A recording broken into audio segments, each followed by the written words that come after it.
Доброго дня! Сьогодні в гостях Українського тижня голова Представництва ЄС в Україні, естонський дипломат Матті Маасікас.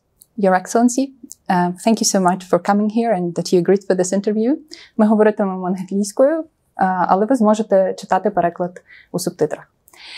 So I would like to start with a topic probably with the most horrific war crime that happened since the start of the war. The Kаховka dam crash. And I've already seen that you started channeling aid to Ukraine. Yet, just recently I've seen the report from her son and from the Sky News reporter, and she underlined there that there are rescues from Ukraine, there are volunteers, but there are just few rescuers from outside of Ukraine. Are there any plans for supporting people, in rescuers from the EU countries to help people there in the Kherson region? And also, this war crime will have terrible consequences for long-term consequences. Are there any discussions on how to tackle these long-term consequences on the EU level? It is indeed catastrophic. And it is an unequivocally result of the Russian occupation and Russia's war, and the sad consequence of Russia's attacks on Ukrainian civil infrastructure. We are seeing and we will be seeing all the proportions of the damage done, and we are everything that we can do as the EU and as international partners. We are doing and will be doing. The European Union's civil protection mechanism, of which Ukraine is a member now as well, has been triggered immediately. First pledges by Germany, Austria, Lithuania were made, and the help is there. We are working, for you to understand and to answer your question, whether different international aid workers will be there. We are working according to the Ukrainian requests, and should there be requests for concrete manpower, I am sure that this will be considered as well. Mm-hmm. But so far, the first requests were about water, definitely food, of course, and these water pumps, and these have been pledged already by several member states, and I am sure that there's more to come. And concerning the long-term consequences, have there already started discussions, or are you now focusing on the short-term issues which we have to tackle in the recent days? This again goes. Of course, we are on the third day since the disaster happened and the dam was exploded or blown up. We need to see.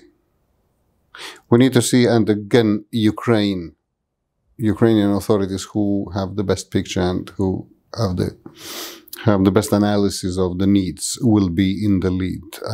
I am again convinced that there will be long-term assistance as well. Thank you. Just recently, on the 1st of June, the second summit of the European political community took place in Moldova. And I do remember that last year there were rather skeptical discussions concerning this idea. Yet I think after this year's meeting, views somehow changed. So how do you personally see this idea of European political community? All the skepticism is gone. You are quite right. It is very important to understand what the European political community is and what it isn't.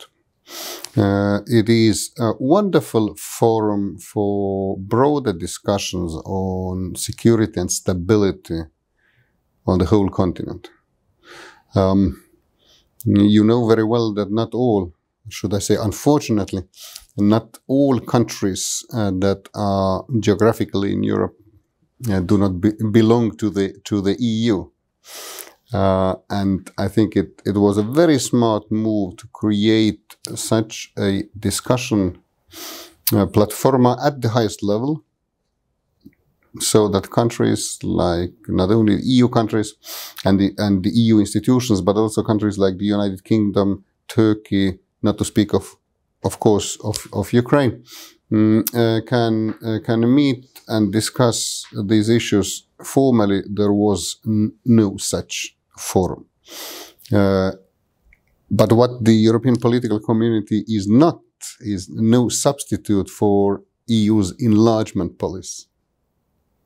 It's not like oh, come once a year or twice a year, discuss with us, and then you don't need the membership. No. Ukraine is an enlargement country now. Is a candidate country, and this enlargement or membership promise stays. Mm-hmm. So my next question concerning our candidate status and do you see the consensus among the EU members concerning the membership of Ukraine? And if there is not consensus, then what creates the split?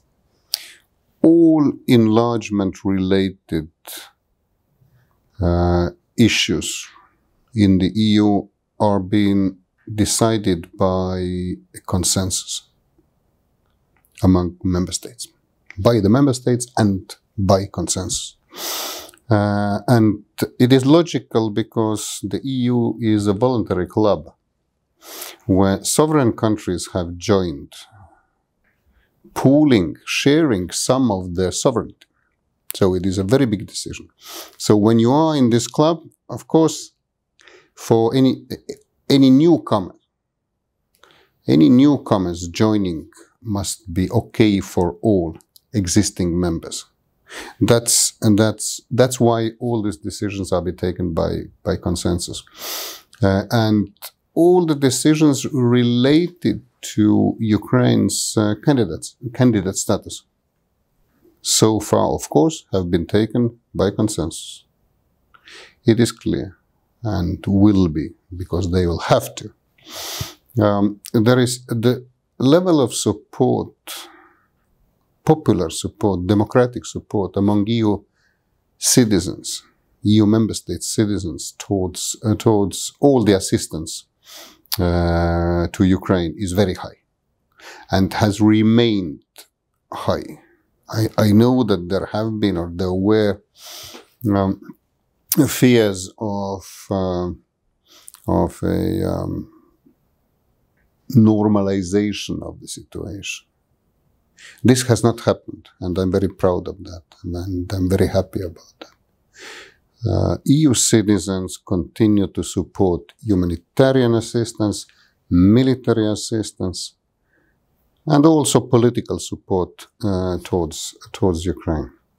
No enlargement-related discussion is ever easy in the EU, but I'm sure that with the Ukraine's homework, because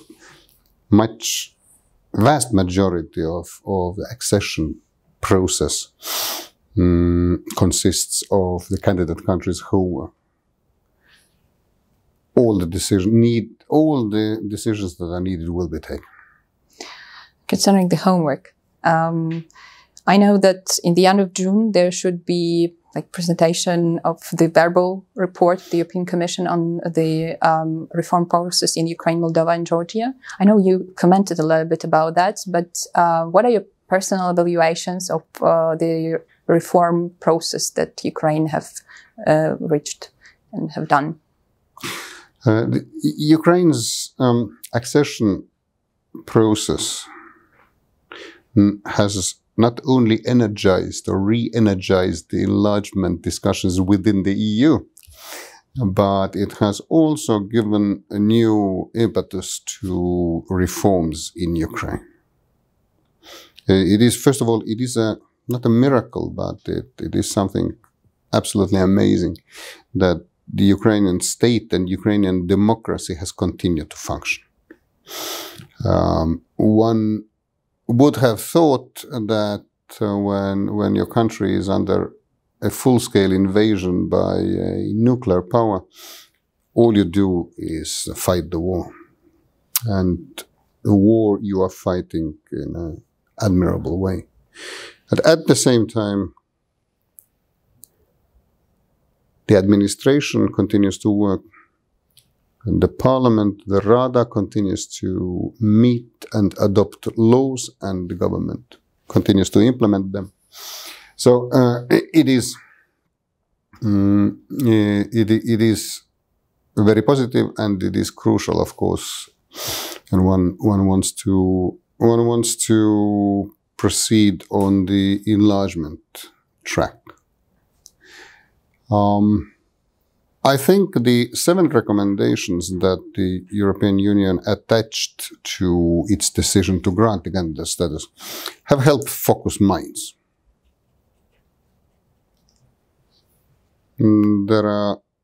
These are clearly defined areas with normally pretty clearly defined benchmarks.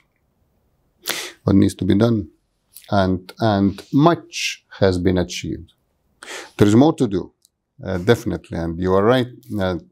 End of around the 20th of June, the European Commission will report to the member states about this progress, and I'm looking forward to, in the coming days, and there is this understanding that the Verkhovna Rada will take some more steps. Needs to be seen. Okay. You just said that Ukraine energized the process of accession. This is what I think a lot of people in Ukraine, especially those who are dealing with the Euro integration issues, have fear of, that at some point now this process get energy, but that at some point it will be lowered, and then we will stay as a candidate for years. How can we stay, or how can we make this process full of energy for a long time, so that enough time to become a member? By dedication and homework, and by not worrying that much of, will they in the end then still accept us? Don't you worry about that. The EU is not backtracking on its promises. And the membership perspective is a promise. Mm-hmm. Okay.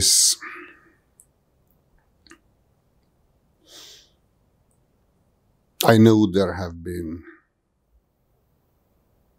doubts when one thinks of the enlargement policy of the EU over the last maybe 15 years. After the 5th enlargement, where mostly Central Eastern European countries acceded. But now, also thanks to Ukraine, this policy has acquired more energy. But as I said, vast majority of the work that's needed will have to be done by the candidate country. Because accession process to the EU is about adopting the EU legislation, implementing it, adopting all the regulations, rules, and standards to be ready to operate as a member state.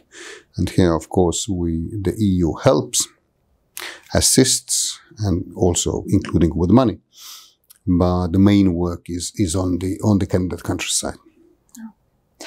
There was, before the full-scale invasion, there was a visible division between the countries in the EU who were very attentive to the Russian threat and who were warning about it, and those who either didn't want to see it or just did not take it as serious as it was.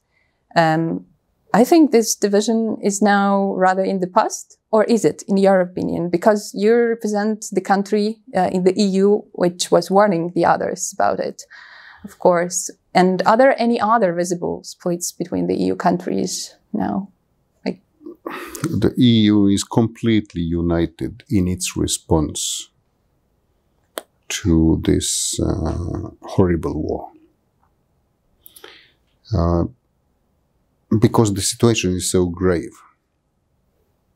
A nuclear power attacks its neighbor in Europe without any provocation, without any justification. That is such a grave and clear thing that here the unity is 100% there.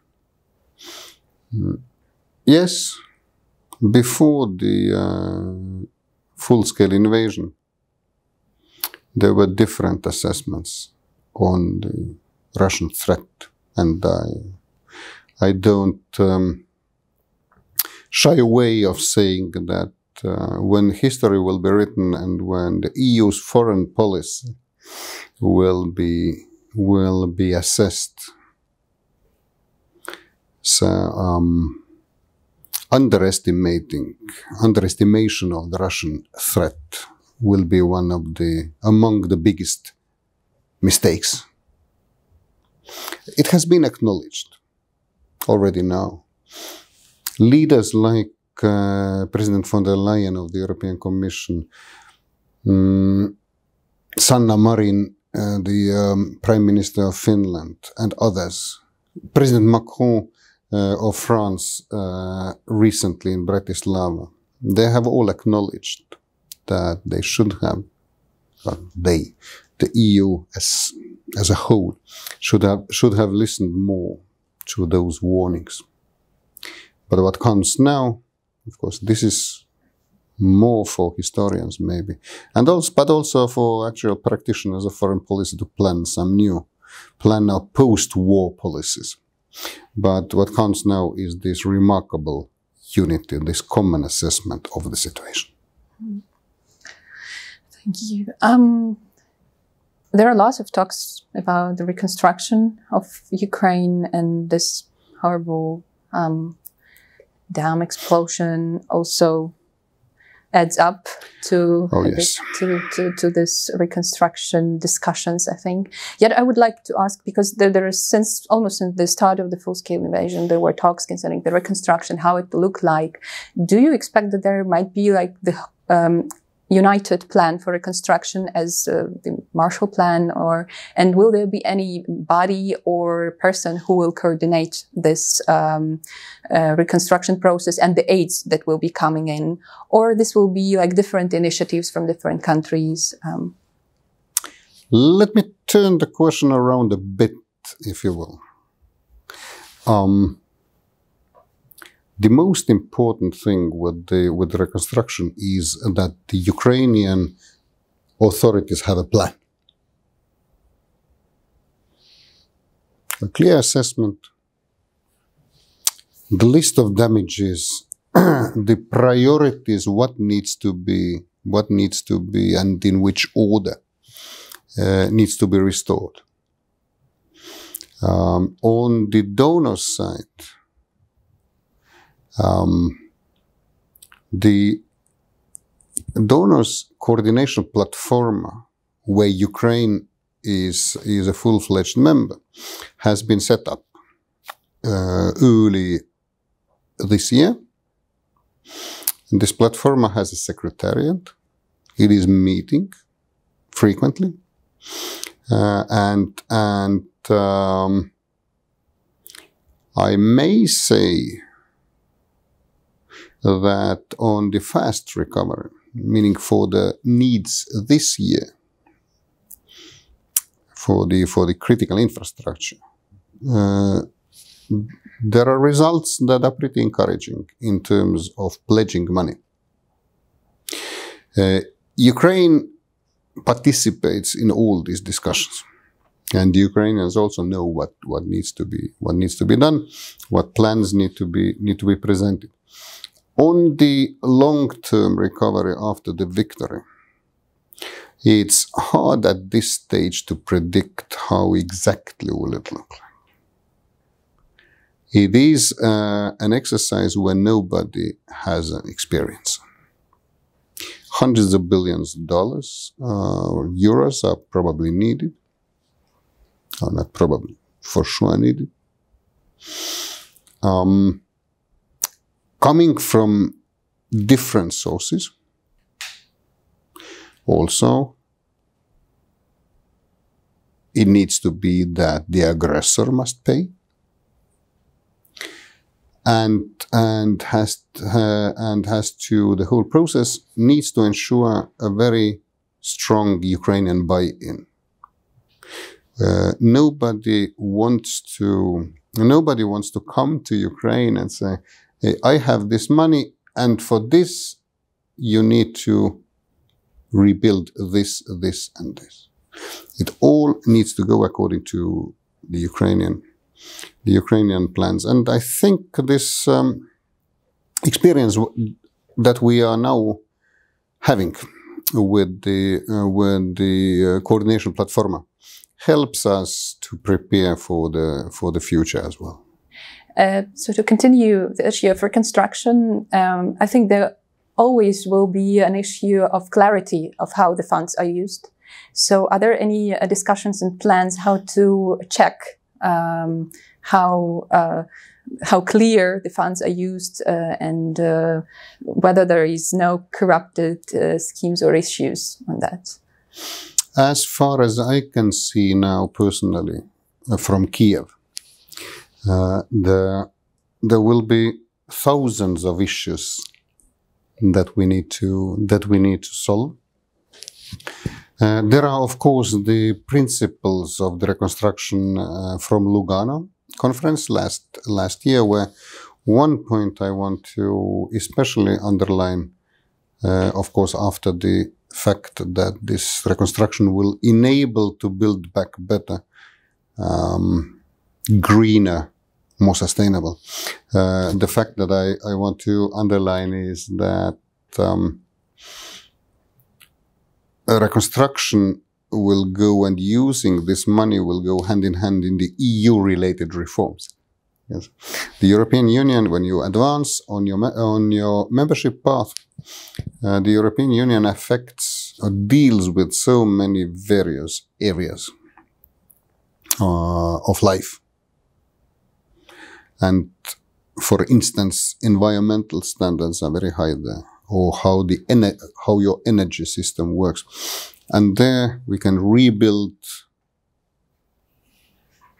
using these funds, using the EU funds, and also using a very clear roadmap or blueprint in the form of the EU laws and standards. Now, to your question, two very important issues that I see personally here in Kiev. First, the corruption risk that you mentioned. We need absolutely to ensure that these are mitigated, not least for the credibility of this process, both in the eyes of Ukrainian citizens and the citizens of the donor countries. It needs to be there. And our experts are working already with the Ministry of Infrastructure, with Mustafa Nayyem's reconstruction fund, in order to put place rules and procedures that would ensure that the corruption risks are mitigated. And then the other mega issue here, as far as I can see from Kiev, is a good plan that ensures fair distribution all across the country. So not only not only a good technical groundwork, but also that it's fair, that people see that no area is neglected, that people understand why this object will be rebuilt and this object will not be rebuilt. It's enormously important.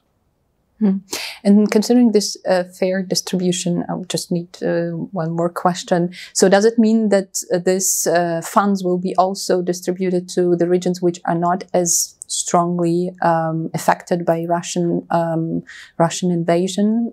I mean, like Western Ukraine, or it's far too early to say. And here we are looking forward to having good plans by the Ukrainian authorities, of course, bearing in mind that at the moment this is not possible. Unfortunately, with every day the damages grow. No, I cannot answer, and I don't want to answer any particular region. But in a broader sense, fair distribution also in ensuring democratic support within Ukraine to this whole process. This needs to be done rightly. And my last question is how to meet chaos. I mean, there are lots of visions. There are some coordination platform from the side of Ukraine, but still, there are some visions of reconstruction on the US side, on the G7 side, on the EU side, though they are, of course, based on what Ukraine wants and needs, but still. How do you think, how is it possible to avoid chaos? Because this is my probably biggest fear. By working together every day, we learn to know each other better. We learn every day things that we need to learn, that we need to know in order to have an effective reconstruction process. I think the current coordination that is ongoing on this platform and which is evolving. Sometimes more countries take part in the discussions. International financial institutions take part in these discussions. I am sure that there will be no chaos. That we will be able. This coordination platform, it's not a fund. And definitely not all money will be channeled through this. But it will ensure our common understanding of what and how needs to be done. Thank you.